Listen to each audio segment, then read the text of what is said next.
Good morning दोस्तों, मैं Gautam Singh Gokul classes में आप सभी का स्वागत करता हूं। आज आपके लिए लेकर आया हूं भौतिकी विज्ञान। भौतिक विज्ञान में आपको ये मानव नेत्र चैप्टर से कक्षा 10 के लिए जो ऑब्जेक्टिव क्वेश्चन है बिहार बोर्ड के लिए अति महत्वपूर्ण है। पिछला वीडियो आप हमारा देख सकते हैं जिसमें आपको प्रकाश का परिवर्तन और अपवर्तन से ऑब्जेक्टिव क्वेश्चन है। और आपको ऑब्जेक्टिव समझ में नहीं आए तो आप हमारा चैप्टर वाइज आपका वीडियो है, आप देख सकते हैं। उसमें भी पूरा विस्तार से आपको डिफिनीशन है, उसमें आपको क्लियर हो जाएगा कि किसे क्या कहते हैं। बढ़ते हैं क्वेश्चन की तरफ। क्वेश्चन नंबर 1 है हमारा, निम्नलिखित में से कौन नेत्र रंगीन भाग होता है। नेत्र का रंगीन भाग कौन होता है ये आपको बताना है इसमें। तो आपके पास प्रत्येक क्वेश्चन के लिए 5 सेकंड का टाइम रहेगा। आप भी सोच सकते हैं कौन सा हमारा आंसर होगा। तो मानव नेत्र के रंगीन भाग कौन होता है बताना है आपको। ऑप्शन है आपके पास कार्निया, रेटिना, परितारिका, पुतली। तो आपको बताना है कौन सा रंगीन भाग होता है। तो आपका मानव नेत्र का रंगीन भाग जो होता है वो होता है परितारिका, इसलिए आंसर हो जाएगा सी नंबर।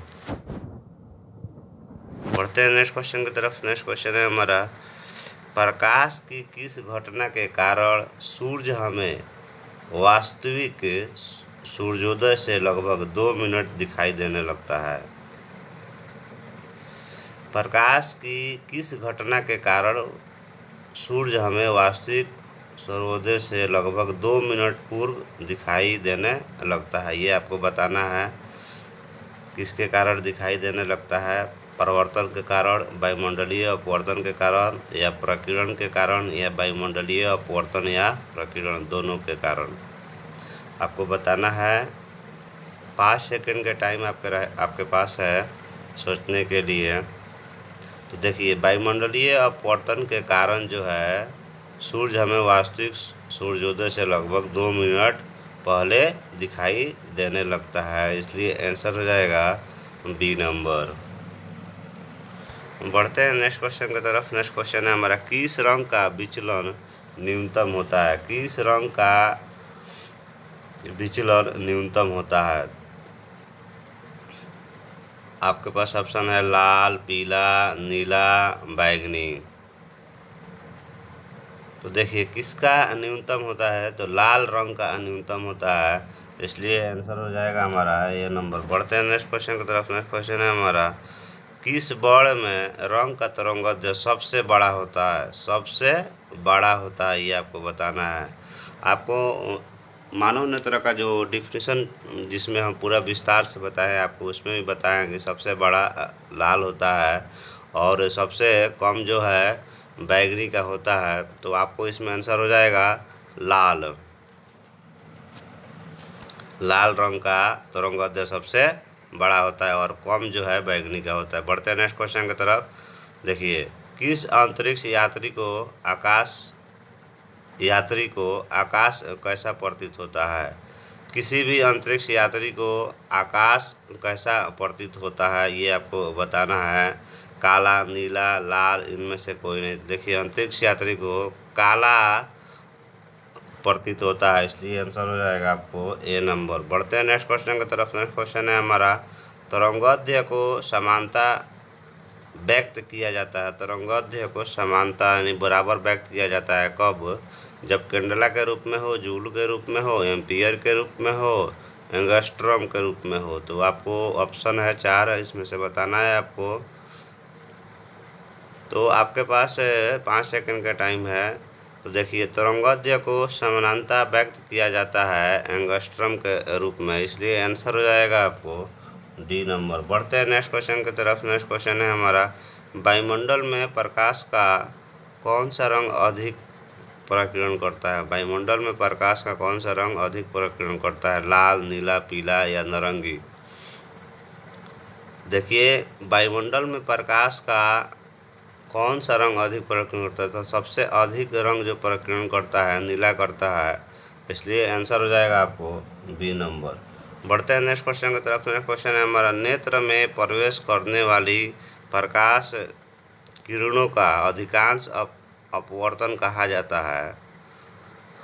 नेत्र में प्रवेश करने वाली प्रकाश किरणों का अधिकांश अपवर्तन कहाँ होता है, ये आपको बताना है। अपवर्तन कहाँ होता है अधिकांश? कार्निया के बाहरी पृष्ठ पर, अभिनेत्र लेंस पर, या नेत्रोद लेंस पर, या दृष्टि पटल पर। तो आपको ऑप्शन है सामने आपके, 5 सेकंड के टाइम भी है आपको सोचने के लिए।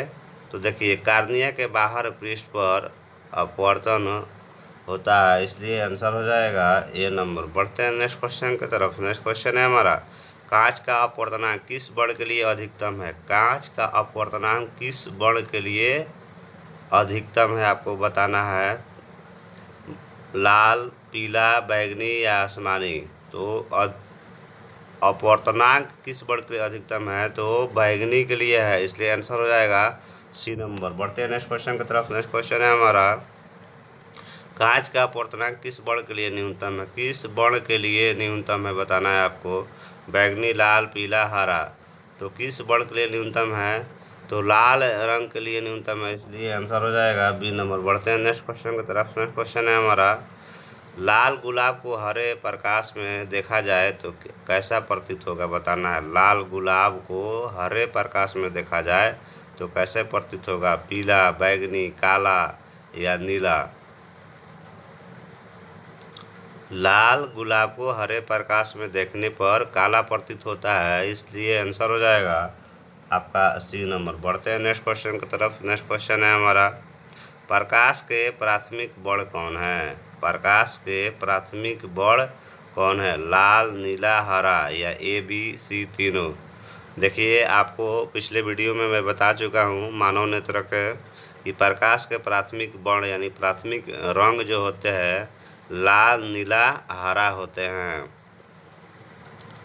इसलिए आंसर हो जाएगा आपका ए बी सी यानी कि तीनों, यानी कि डी नंबर आंसर हो जाएगा। बढ़ते हैं नेक्स्ट क्वेश्चन की तरफ। नेक्स्ट क्वेश्चन है आपका, लाल तथा नीले रंग का प्रकाश मिलने पर किस वर्ण का प्रकाश प्राप्त होता है? यानी कि लाल और नीले को मिला दिया जाए तो कौन सा रंग प्राप्त होगा, आपको बताना है। मैजेंटा, लाल, नीला या पीला। तो देखिए, लाल और नीले को मिलाने पे मैजेंटा बनता है, इसलिए आंसर हो जाएगा ए नंबर। आपको ये भी बता दें कि दो रंग यानी कि दो बड़ों को मिलाने से जो हमारा रंग बनता है, जैसे मैजेंटा है, द्वितीयक रंग कहलाता है, द्वितीयक रंग उसे कहते हैं। और दो रंग मिलाने से सफ़ेद रंग जो बनता है उसे पूरक रंग कहते हैं। बढ़ते हैं नेक्स्ट क्वेश्चन की तरफ। नेक्स्ट क्वेश्चन है, एक स्वस्थ आँख के लिए स्पष्ट दृष्टि की अधिकतम दूरी कितनी होती है? एक स्वस्थ आँख के लिए स्पष्ट दृष्टि की अधिकतम दूरी कितनी होती है, ये आपको बताना है। 25 सेंटीमीटर, 0, 250 सेंटीमीटर या अनंत। एक स्वस्थ आँख के लिए स्पष्ट दृष्टि की अधिकतम दूरी अनंत होती है, इसलिए आंसर हो जाएगा डी नंबर। बढ़ते हैं नेक्स्ट क्वेश्चन की तरफ। नेक्स्ट क्वेश्चन है, कार्निया के पीछे क्या है जो काले रंग की पेशियों का समुच्चय है? कार्निया के पीछे क्या है जो काले रंग का पेशियों का समुच्चय? आपके पास ऑप्शन है परितारिका, नेत्र पटल, दृष्टि पटल, इनमें से कोई नहीं। तो कार्निया के पीछे जो होता है वो परितारिका होता है, जो काले रंग की पेशियों का समुच्चय है, इसलिए आंसर हो जाएगा आपको ए नंबर। बढ़ते हैं नेक्स्ट क्वेश्चन की तरफ। नेक्स्ट क्वेश्चन है हमारा, जब प्रकाश अत्यंत चमकीला होता है तो पुतली बन जाती है, यानी कि प्रकाश जब अत्यंत चमकीला होता है तो पुतली कहाँ बन जाती है? बड़ी, सामान्य रहती है, छोटी बन जाती है, या इनमें से कोई नहीं, आपको बताना है। तो प्रकाश जब अत्यंत चमकीला होता है तो पुतली जो है छोटी बन जाती है, इसलिए आंसर हो जाएगा सी नंबर आपका। बढ़ते हैं नेक्स्ट क्वेश्चन की तरफ। नेक्स्ट क्वेश्चन है हमारा, रेटिना प्रकाश को परिवर्तित करता है। रेटिना प्रकाश को परिवर्तित करता है विद्युत ऊर्जा में, विद्युत सिग्नल में, या वास्तविक प्रतिबिंब में, या इनमें से कोई नहीं। तो देखिए, रेटिना प्रकाश को जब परिवर्तित करता है तो विद्युत सिग्नल में करता है, इसलिए आंसर हो जाएगा आपको डी नंबर।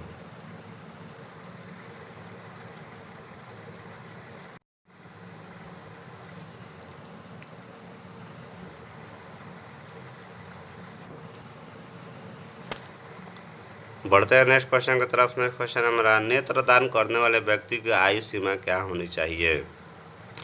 नेत्र दान करने के लिए व्यक्ति की आयु सीमा क्या होनी चाहिए? 10 वर्ष, 25 वर्ष या 60 वर्ष? तो या इनमें से कोई नहीं। तो आपको इनमें से कोई नहीं आंसर होगा, इनमें से सभी हो सकता है।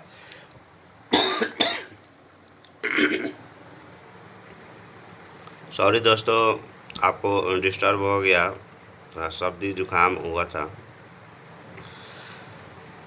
नेत्रदान करने वाले व्यक्ति की आयु सीमा जो है इनमें से सभी हो सकता है। आप कभी भी नेत्रदान कर सकते हैं 10 वर्ष से ज़्यादा है तो, इसलिए आपका आंसर हो जाएगा सभी, डी नंबर।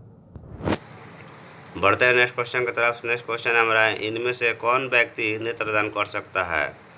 संक्रामक रोग से पीड़ित हो, मधुमेह रोग से हो, दामे के रोगी से हो, बी और सी दोनों हो।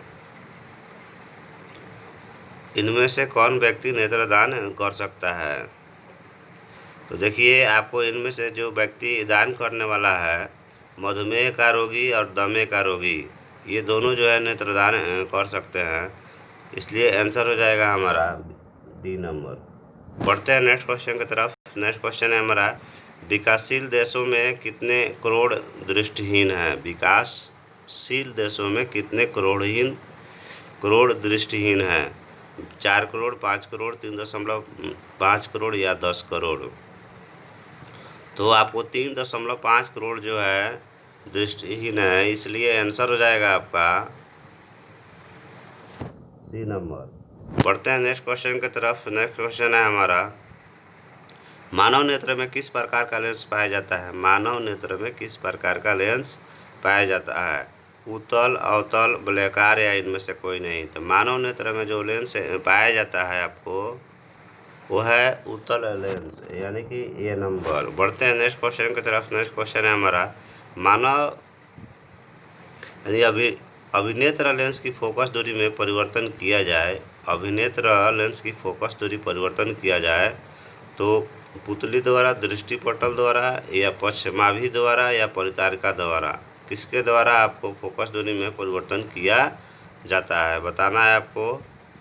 तो पश्चिमाभि द्वारा परिवर्तन किया जाता है, इसलिए आंसर हो जाएगा सी नंबर। बढ़ते हैं नेक्स्ट क्वेश्चन की तरफ। नेक्स्ट क्वेश्चन है हमारा, जो नेत्र निकट वस्तु को साफ नहीं देख सकता है, उस नेत्र में क्या होता है? जो नेत्र निकट वस्तु को साफ नहीं देख सकता है, उस नेत्र में क्या होगा? दूरदृष्टि दोष, निकट दृष्टि दोष या जरा दृष्टि दोष या वर्णदर्ता? आपको बताना है, आपके पास ऑप्शन सामने है। तो देखिए, जो नेत्र निकट वस्तु को साफ नहीं देख सकता है, उसको हम क्या कहते हैं? तो उसको हम दूरदृष्टि दोष कहते हैं, तो इसलिए आंसर हो जाएगा आपका ये नंबर। बढ़ते हैं नेक्स्ट क्वेश्चन की तरफ। नेक्स्ट क्वेश्चन है, सामान्य नेत्र की रेटिना पर बनने वाला प्रतिबिंब होता है। सामान्य नेत्र की रेटिना पर बनने वाला प्रतिबिंब होता है आभासी और सीधा, वास्तविक और सीधा, वास्तविक और उल्टा या आभासी और उल्टा? ऑप्शन आपके पास सामने है। तो देखिए, नेत्र की रेटिना पर बनने वाला प्रतिबिंब वास्तविक और उल्टा होता है, इसलिए आंसर हो जाएगा सी नंबर। बढ़ते हैं नेक्स्ट क्वेश्चन की तरफ। नेक्स्ट क्वेश्चन है हमारा, स्पेक्ट्रम प्राप्त करने के लिए किसका उपयोग होता है? स्पेक्ट्रम प्राप्त करने के लिए किसका उपयोग होता है? कांच की सिल्ली, अवतल दर्पण, उत्तल लेंस या प्रिज्म? तो स्पेक्ट्रम प्राप्त करने के लिए उत्तल लेंस का उपयोग होता है, इसलिए आंसर हो जाएगा सी नंबर। बढ़ते हैं नेक्स्ट क्वेश्चन की तरफ। नेक्स्ट क्वेश्चन है हमारा, किसी प्रिज्म के दो पसर पृष्ठों के बीच के कोण को क्या कहते हैं? किसी प्रिज्म के दो पसर पृष्ठों के बीच के कोण को क्या कहते हैं? विचलन का कोण, प्रिज्म का कोण, अपवर्तन का कोण या निर्गत कोण? तो देखिए, प्रिज्म के दो पसर पृष्ठों के कोण को प्रिज्म का कोण कहा जाता है, इसलिए आंसर हो जाएगा आपको बी नंबर। बढ़ते हैं नेक्स्ट क्वेश्चन की तरफ।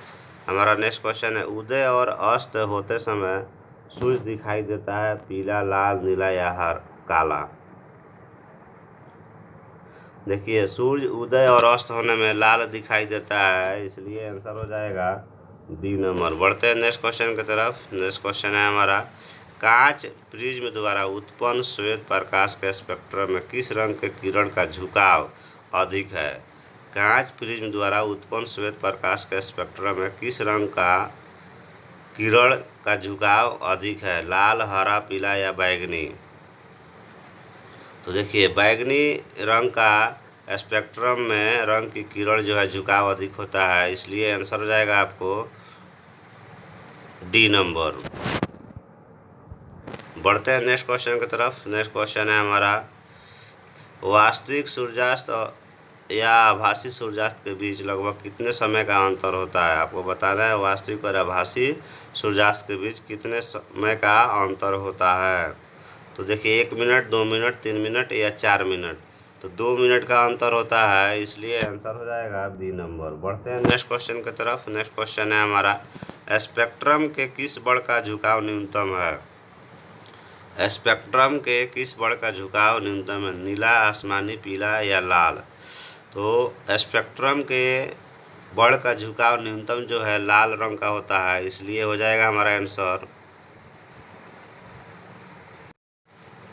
लाल रंग की होती है, इसलिए आंसर हो जाएगा आपको डी नंबर। आप लोग हमारा नेक्स्ट वीडियो देखेंगे विद्युत, जो आपको ऑब्जेक्टिव क्वेश्चन मिलेगा बिहार बोर्ड के लिए अति महत्वपूर्ण रहेगा। अगर आपको हमारा ऑब्जेक्टिव क्वेश्चन या हमारा वीडियो अच्छा लगा तो चैनल को लाइक, शेयर एंड सब्सक्राइब जरूर करना, ताकि हमारा अगले वीडियो का नोटिफिकेशन आपको मिल सके। ये जो भी ऑब्जेक्टिव क्वेश्चन है आपके आने वाले एग्ज़ाम में जो बोर्ड का होगा, वो अति महत्वपूर्ण इम्पोर्टेंट आपको इसमें सभी ऑब्जेक्टिव क्वेश्चन है, जो प्रत्येक साल बार बार पूछा जाता है आपको ये सब प्रश्न।